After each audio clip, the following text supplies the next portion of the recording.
The year is 2006. The Bay is still recovering from Mac Dre's death, but everybody is determined to keep it lit for him.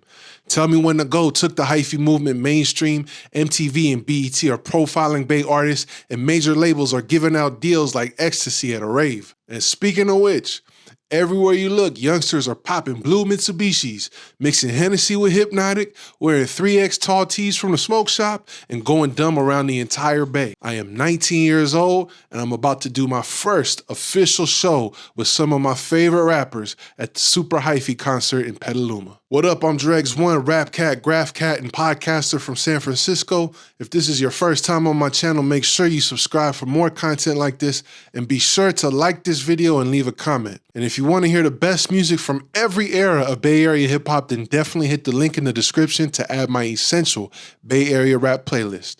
Now let's get into it. So I got my first start in hip hop with my group, Gas Mask Colony. We all grew up in San Francisco, rapping and doing graffiti and having fun and running around together. And we had a reputation rocking house parties around our whole little social group and doing freestyle ciphers and kind of turning into like a mini show. And we were recording demos in high school and, you know, messing around with Pro Tools and other recording programs and going to each other's houses and just spending as much time as we could hanging out and drinking 40s and smoking blunts and freestyling. So we put together our first album, Top Bottom, in 2006 with a bunch of those tracks that we had recorded in high school. We didn't know about mixing. We didn't know about mastering. We didn't know about graphics. We did our best. Shout out to the homegirl, Gina. But even looking at this cover, like, why did we decide to black our faces out and our bodies on this photo? This is like the only version of the closest version I have of the original photo right here, and it looks way better and is a little more memorable and it stands out more. I don't know why this wasn't just the cover, but anyway, man, we were figuring it out. We just wanted to rap. We had our first official studio. We were getting out there. We were doing open mics and talent shows and stuff like that. We had a legit following just from everything we was doing at the house parties. We was getting the house parties cracking, and we knew all the young graffiti, skater, hip-hop kids at the time. And so people was starting to fuck with us in the city. Then I'm online one day. I believe I was on sickness.net. Shout out to the Sickness Network. And I saw this opportunity to perform at the Super Hyphy concert, Super Hyphy 12 at the Phoenix Theater in Petaluma. The lineup was Dru Down, Jacka, San Quinn, Yukmouth, and Andre Nickatina. Everyone I just named on that lineup is hotter than fish grease at the time. So I'm looking, I'm like, man, we gotta do this. I believe the post was by DJ Box Kev. He used to work for KML. Shout out to Box Kev. D Sharp and DJ Amen were the other concert promoters. But here's the catch. To open up at this concert, you had to pay $500. Now this brings up an interesting question. If you are an upcoming artist, should you pay to open up for a big headliner? The answer depends. The main reason why people pay to perform is exposure. You figure you're gonna get to perform, you're gonna maybe even meet the artist, and the fans will see you and they'll become your fans. But the main thing I will say is you should not be paying to perform for another artist unless you're raw, unless you really rock shit, unless you're ready to go out there to a bunch of people who never heard you rap in their life. If you're just looking to practice and get some experience, I always say stick to open mics, community centers, talent shows. Those are good places to practice before you might be ready to go hit the stage at a real professional venue. And also, if you can actually afford to do it, that's kind of the main consideration. For this opportunity, I'm talking about $500. There's 4 people in my group, plus our manager. That's $100 each. That actually makes sense at the time. Here's the main con to paying to open up for somebody. You are supposed to be getting paid to perform. I look at this like being the piano man at the restaurant. Like, I'm supposed to just show up and play my piano. And to be honest, the thing about opening up is those people, most of them are not there for you, bro. They're just gonna be waiting to see the people that they paid for. And the more openers, the worse, bro. I've been on bills with 20 people. Seriously, I used to be like, why the fuck are there 20 people on this bill, bro? And I would give this advice to young artists, and it's some advice that was given to me. Throw your own shows, man. Make yourself the headliner. It doesn't matter if it's 10 people, 20 people, 50 people, 100 people. So take as many opportunities as you can to throw your own shows. And like I said, use whatever venue you can. I don't care if you're performing at the library, you can make that shit pop. But this first show, Super Hyphy, was actually a good opportunity for us to get our foot in the door. This is one of those situations where maybe it was worth paying. Like I said, the lineup was legendary, and as I'll get into, we definitely made the most of this opportunity. We're not knowing any of this about how shows work, about opening up. We're just looking at the names on the bill and imagining the crowd and just wanting to participate. So we said yes. We brought the cash together and we headed out to the show. At the time, they were selling these fly Giants and Niner fits on Market Street. It's like these little zip-up jackets with pinstripes and different colors, like I had a green Giants jacket. This is the early 2000s. Everything was matching.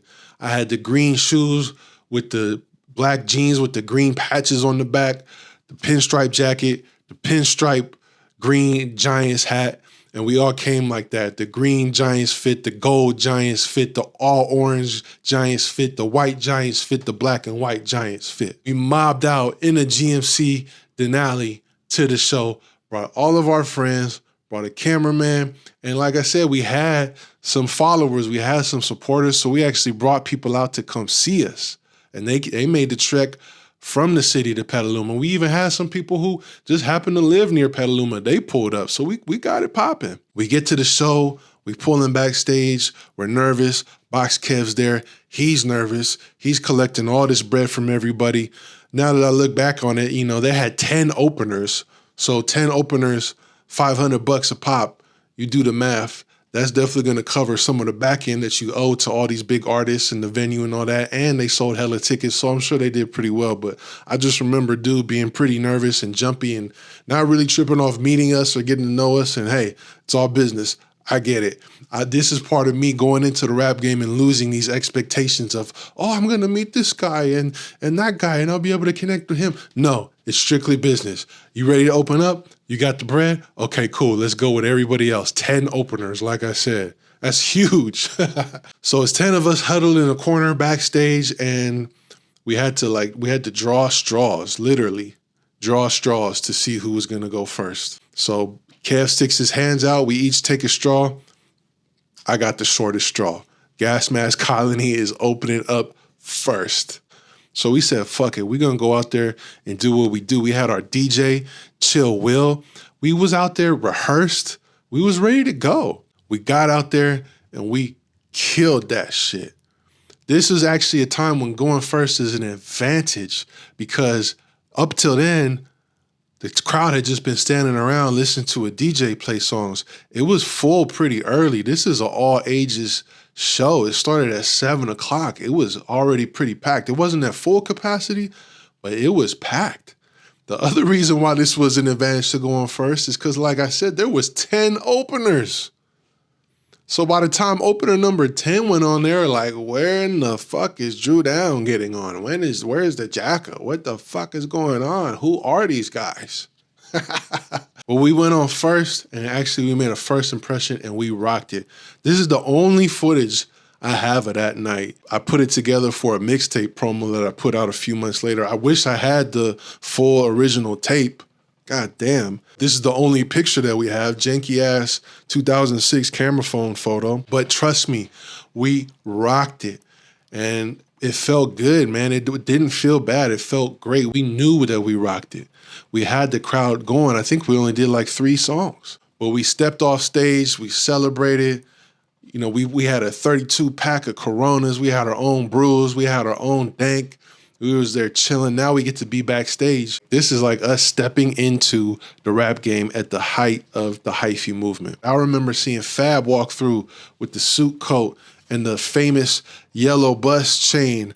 And he was just walking through by himself, or you could tell like, oh, that's Fab. Oh, he got the confidence. Okay, damn. This is my first time seeing anybody like this. I remember seeing Dru Down walking backstage and the security stopping him like, hey, you're not supposed to be there.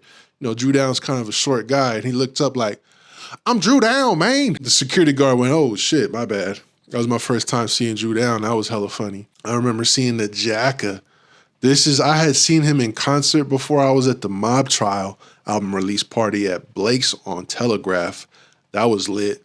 But this is my first time being like up close with him. I remember he was wearing a big ass red t-shirt and his eyes were red as the t-shirt. And I was like, damn, Jack is many. You know, I'm just going off what I hear in the music. Motherfucker look like a straight killer. I seen San Quinn roll through. At the time, Quinn is a superstar, bruh. Quinn had the city on lock. Quinn had hits on the radio. Quinn was the hardest spitter in the Bay, damn near.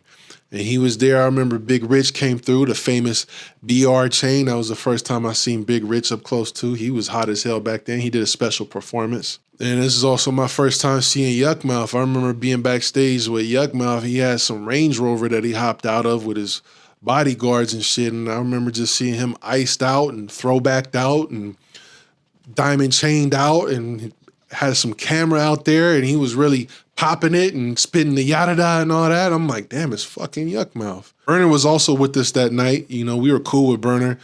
We came up with his brother, Matt, and so he was out there with us chilling. Interesting fact, not long after that, Burner opened up for a future Super Hyphy concert. So, hey, maybe it is strategically advantageous to open up at these things. The headliner of the night was Nickatina, and I remember that dude walking through by himself with a pea coat on or something, looking manny.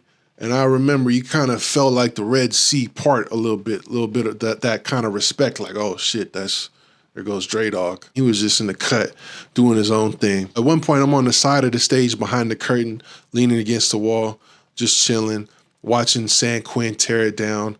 And I look up next to me and Dre's right there.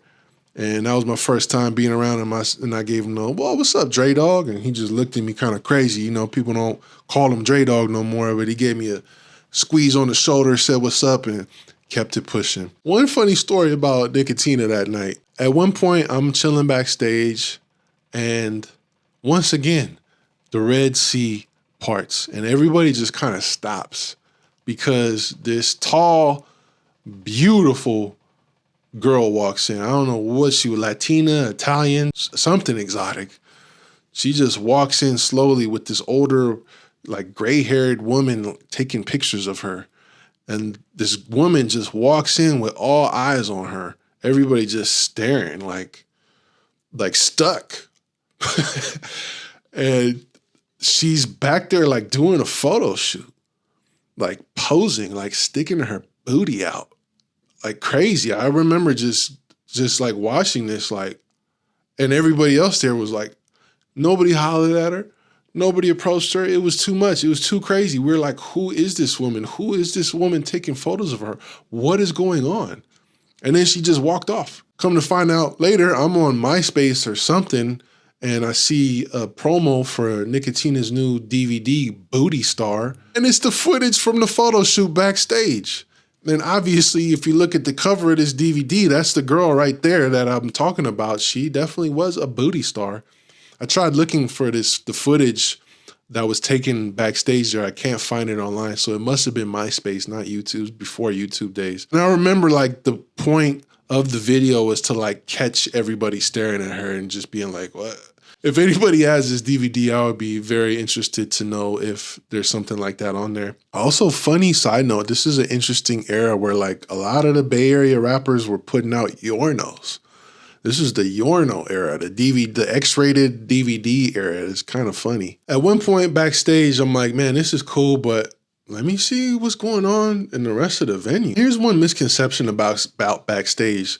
A lot of times people think that's where like the wildest party is at and that's where it's crazy. And every now and then it goes down like that back there, but usually it's just a bunch of rappers standing around smoking blunts. So I go out the backstage, outside, through the front of the venue. This is my first time having a wristband. And again, feeling the Red Sea just part. Again, I'm fitted. I'm tall. I'm young. I'm fly as fuck. And I just tore this shit down and I'm having a great night. So I'm walking through the front of the venue and it was that first time having that feeling when the security just stops and then goes, oh shit, go ahead. and everybody's looking at you like, oh, who is this guy? As soon as I walked into the lobby of the Phoenix, I got surrounded by like a whole mob of young groupies. And I was tripping. They were like, oh my God, you're the first guy who performed. You're so fine. I love you. Do you have, where can I get your music? I loved your songs. I had our CDs at the time. So I just said, fuck it, here, just take it. I wasn't even trying to sell it. I'm like, just take the shit. God damn, this is crazy. Oh my God, take a picture with you. Oh my God, where are you going after this? Oh my God, oh my God.